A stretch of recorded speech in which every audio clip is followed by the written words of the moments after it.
Welcome, bienvenidos, to Pennington Publishing, your source for assessment-based English language arts and response to intervention reading instruction featuring Common Core aligned curriculum written by teachers for teachers.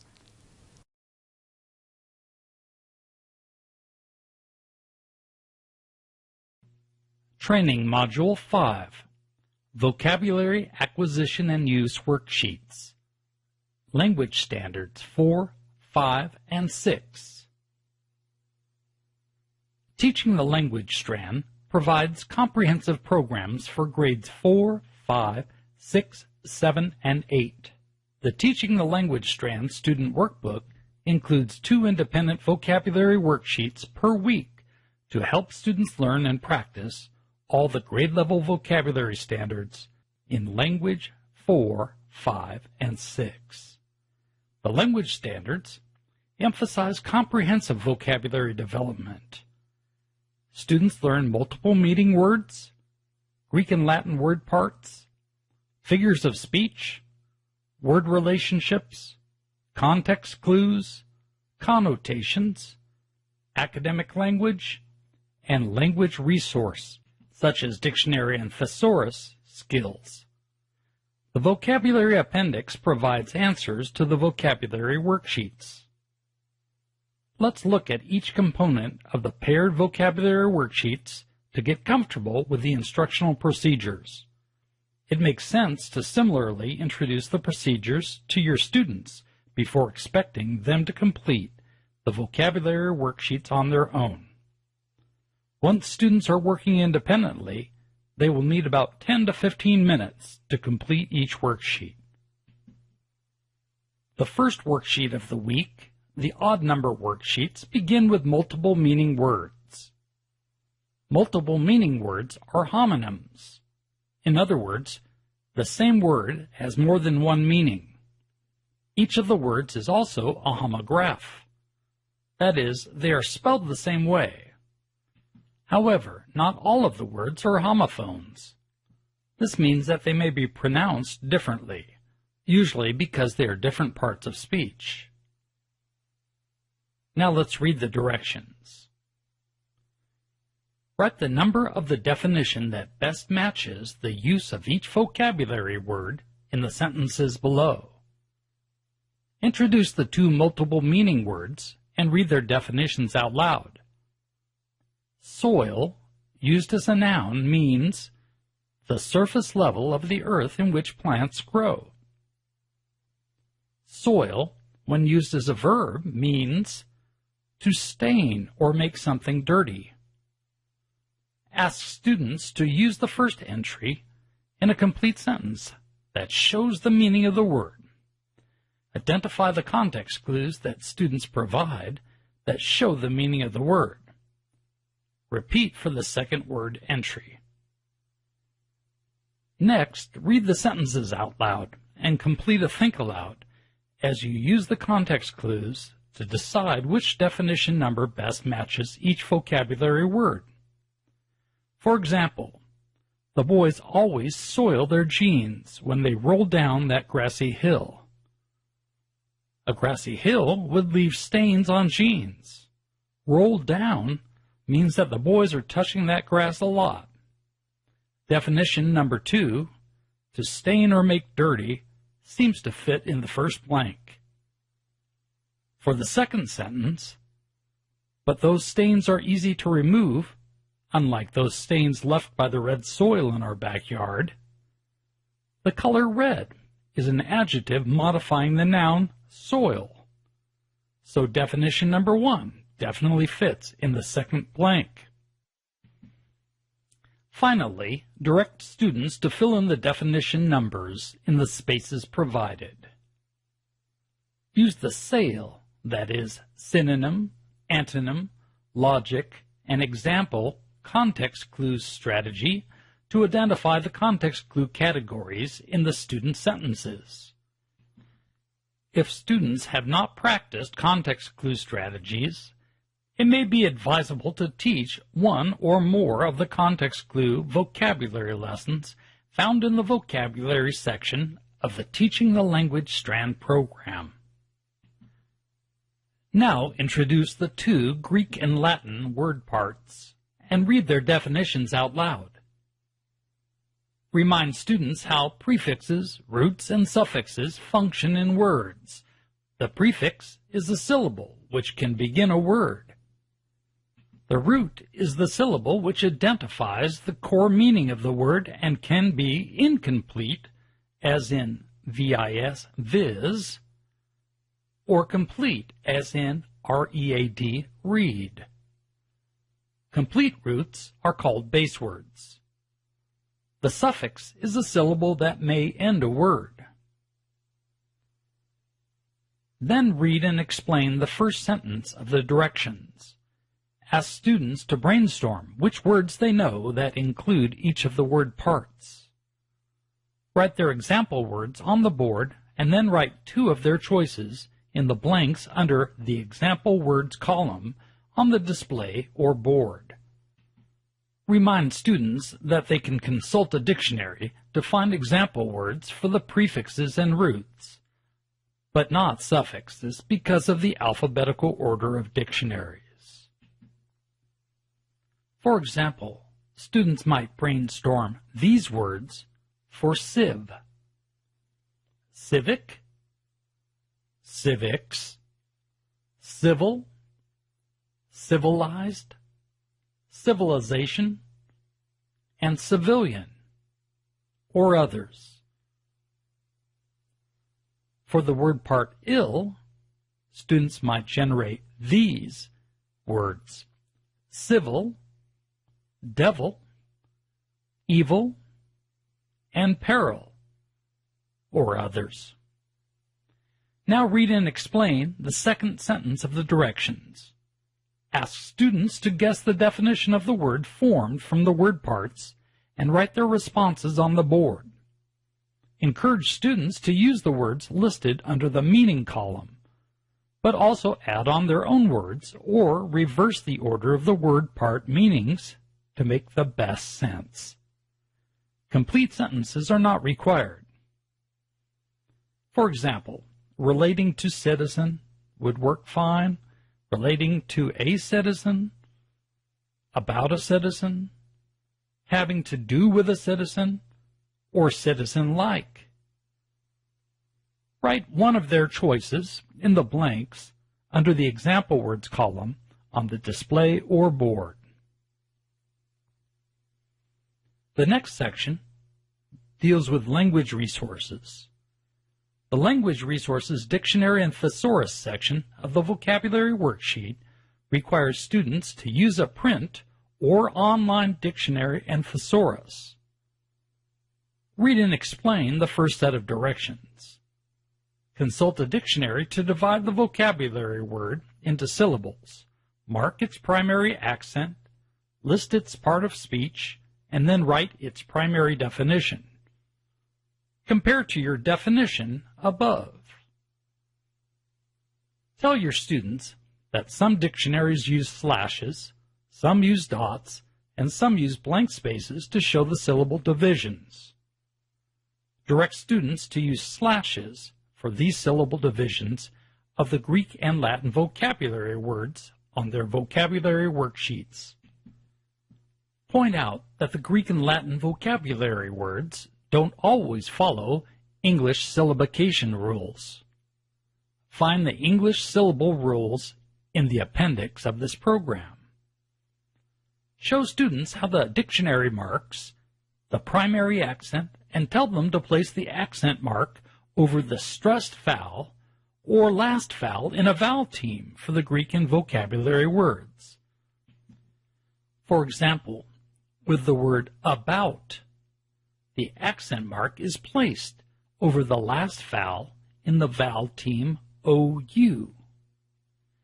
Remind students to mark slashes between and not through the letters. Note that one good technique to help students hear primary accents is to clap on the primary accented syllable and snap on the unaccented syllable. For example, about. The appendix provides an entire set of syllable worksheets to help your students practice the syllable division and accent rules, proper pronunciation, common sight syllables, and accurate spelling. Show students how the dictionary labels the abbreviated part of speech and instruct students to label the parts of speech for the Greek and Latin vocabulary words in the parentheses which follow. Write these common dictionary abbreviations for the parts of speech on the board for reference. N for noun, PRON for pronoun, ADJ for adjective, V for verb, ADV for adverb, CONJ for conjunction, and PREP for preposition. Show students how the dictionary lists the primary, that is first, definition, and the secondary, that is the second and thereafter definitions. Tell your students to write the primary definition for the Greek and Latin vocabulary words in the spaces provided on their vocabulary worksheets. Compare the primary dictionary definition of the Greek and Latin vocabulary word to the student's definition guesses derived from the Greek and Latin word parts. For example, the Merriam-Webster Online Dictionary defines civil as of or relating to citizens. In this case, the primary definition is quite similar to the definition guesses we brainstormed in the previous Greek and Latin word parts, prefixes, roots, and suffixes section of the vocabulary worksheet. Point out that the Greek and Latin word parts can provide important clues to meanings of academic words. However, because words change meanings over time, the word parts aren't always helpful clues to the meaning of a word. Now explain that the second set of directions requires students to list other words which have a certain relationship to the Greek and Latin vocabulary words. The directions say, consult a thesaurus to write the best synonym and antonym for the vocabulary word. Other directions in the Language Resources, Dictionary, and Thesaurus section require students to write 2 synonyms or inflected forms of the Greek or Latin word. It may be helpful to review these terms for your students and help them locate each in the dictionary and thesaurus. For synonyms, explain that a synonym is a word or phrase similar in meaning to that of the vocabulary word.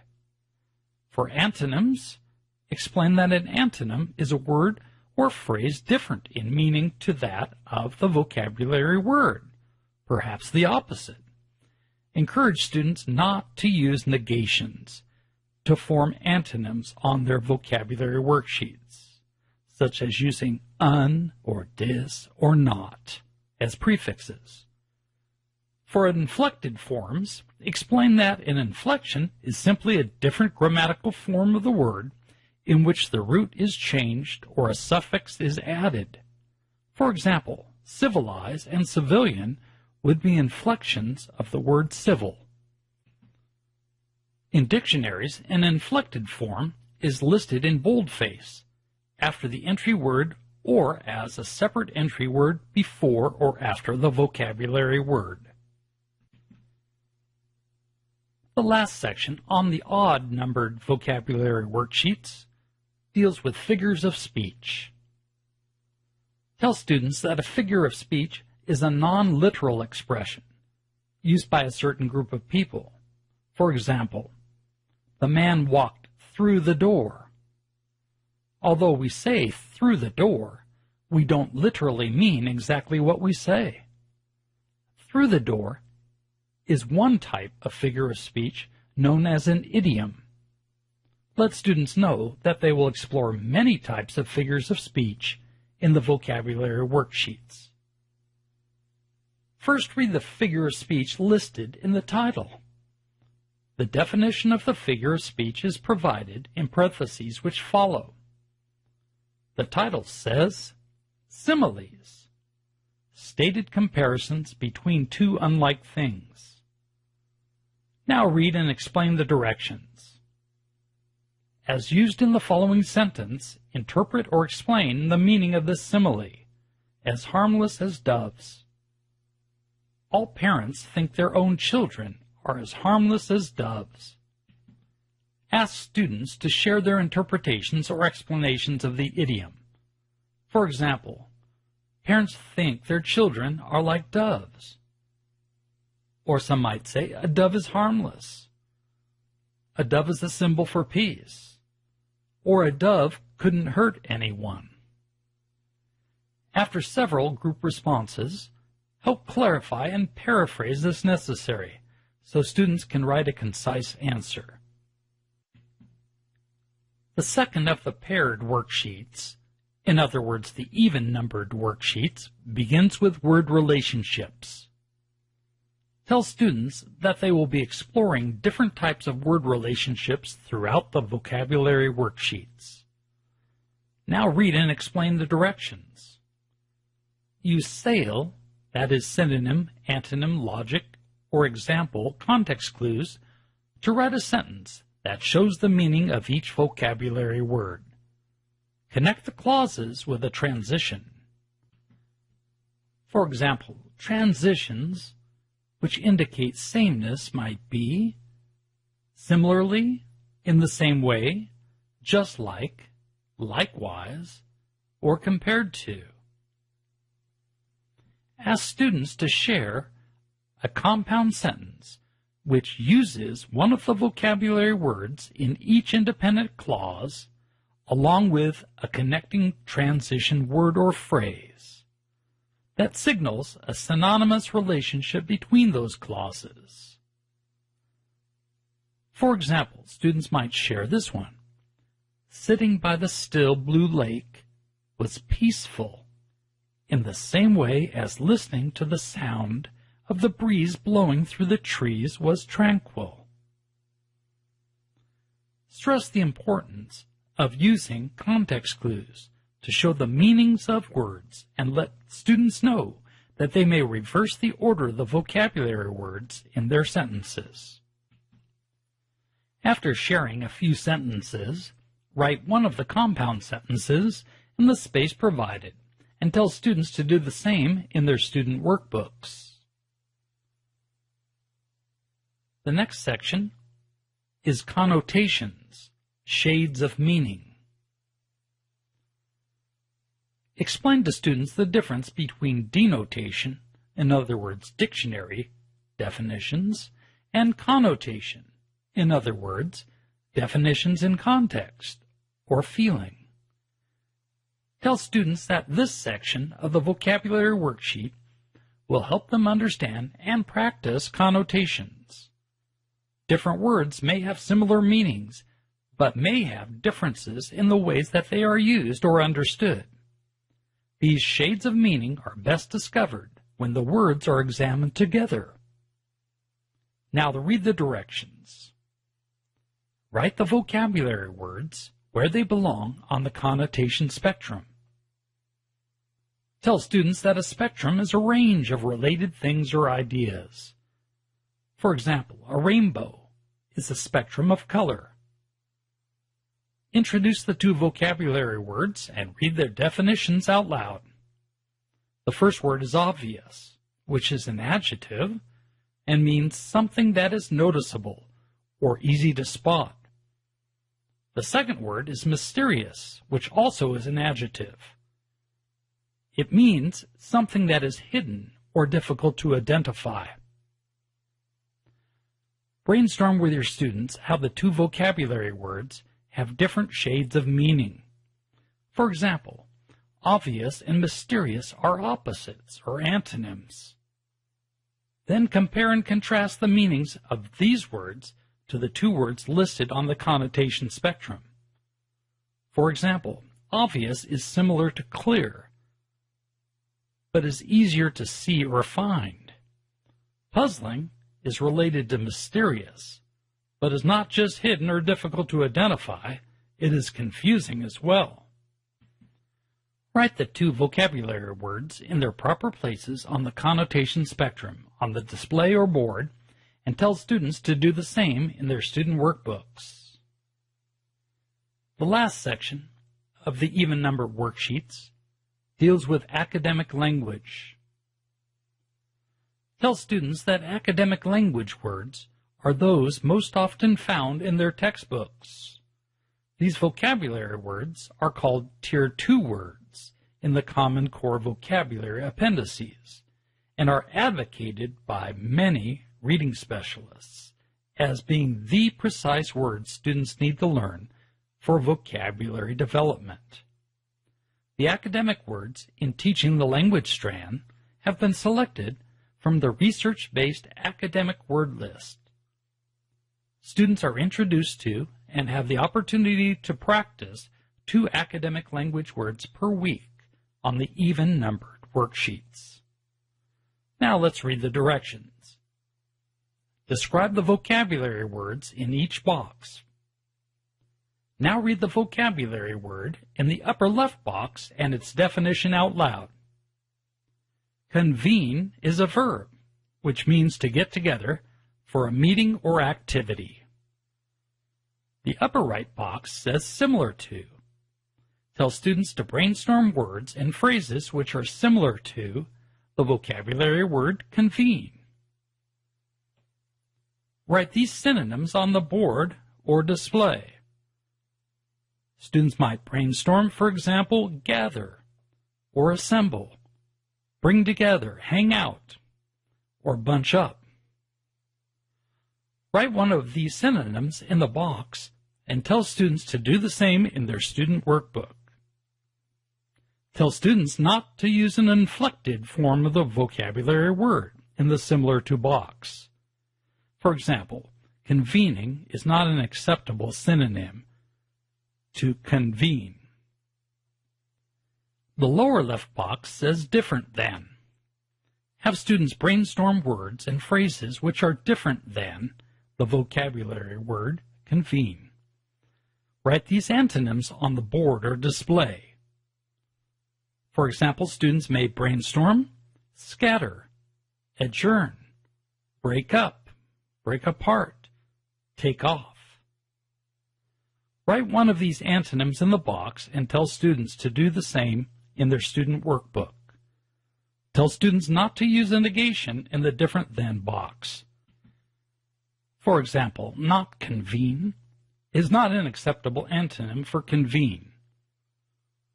The lower right box says example, characteristics, or picture. Tell students to brainstorm examples, characteristics, and pictures of the vocabulary word convene. First, ask for and write these examples on the board or display. Students might brainstorm a judge with a gavel, a teacher saying, "Good morning, class," a coach calling a team meeting to order. Next, ask for and write these characteristics on the board or display,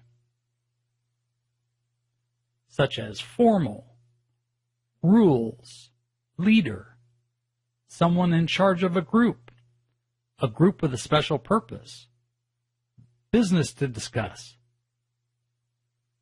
Then ask for and write a few quick sketch pictures which represent the vocabulary word, such as a picture of a judge, a teacher, a boss, a crowd of people listening to one leader.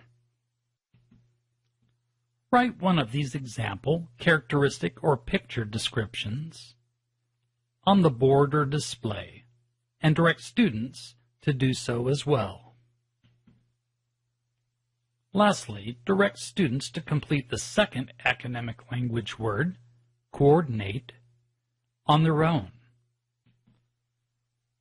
Provide ample time for students to complete the boxes, then review their answers and answer any questions.